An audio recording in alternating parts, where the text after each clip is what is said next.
أعوذ بالله من الشيطان الرجيم. بسم الله الرحمن الرحيم. الرحمن علم القرآن خلق الإنسان علمه البيان. الشمس والقمر بحسبان والنجم والشجر يسجدان.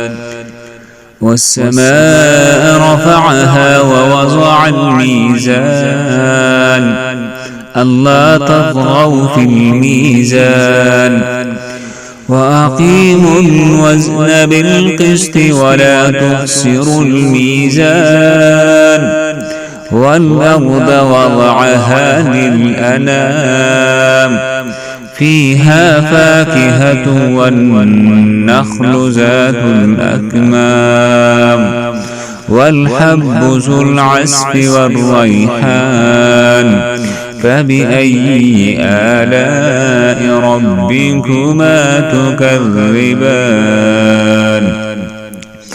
خلق الإنسان من صلصال كالفخار وخلق الجان من مارج من نار فبأي آلاء ربكما تكذبان.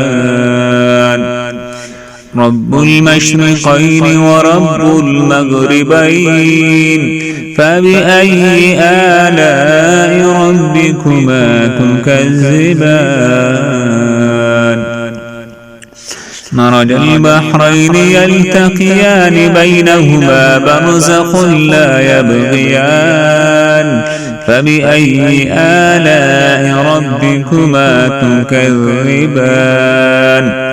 يخرج منهما اللؤلؤ والمرجان فبأي آلاء ربكما تكذبان.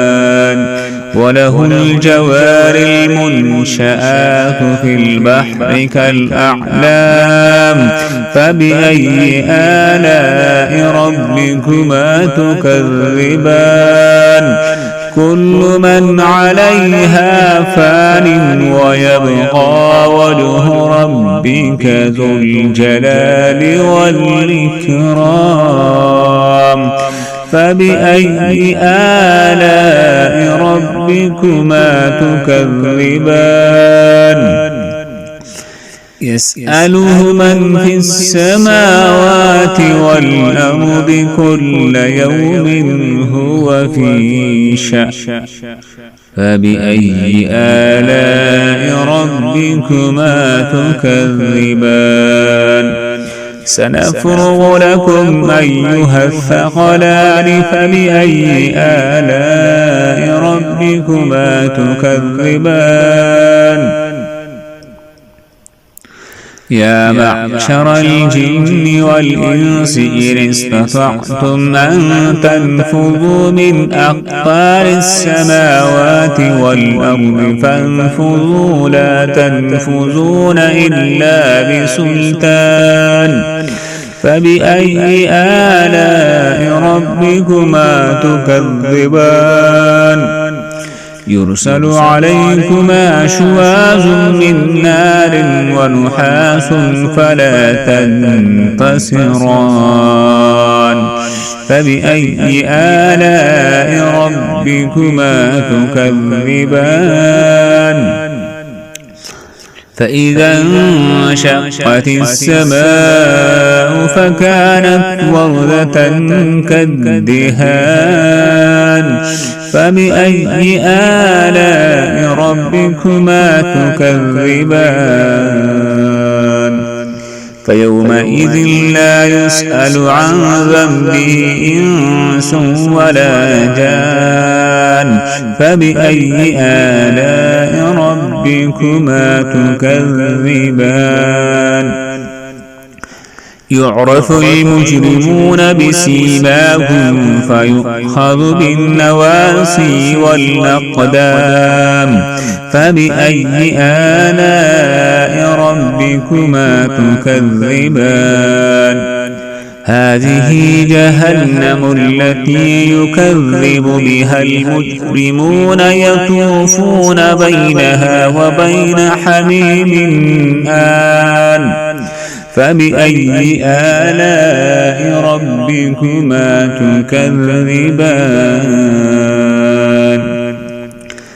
ولمن خاف مقام ربه جنتان فبأي آلاء ربكما تكذبان ذواتا أفنان فبأي آلاء ربكما تكذبان فيهما عينان تجريان فبأي آلاء ربكما تكذبان فيهما من كل فاكهة زوجان فبأي آلاء ربكما تكذبان متكئين على فرش بطائنها من استبرق وجنى الجنتين دان فبأي آلاء ربكما تكذبان فيهن قاصرات الطرف لم يطمثهن إنس وقبلهم ولا جان فبأي آلاء ربكما تكذبان كأنهن الياقوت والمرجان فبأي آلاء ربكما تكذبان هل جزاء الإحسان إلا الإحسان فبأي آلاء ربكما تكذبان ومن دونهما جنتان فبأي آلاء ربكما تكذبان مدهامتان فبأي آلاء ربكما تكذبان فيهما عينان نضاختان فبأي آلاء ربكما تكذبان فيهما فاكهة ونخل ورمان فبأي آلاء ربكما تكذبان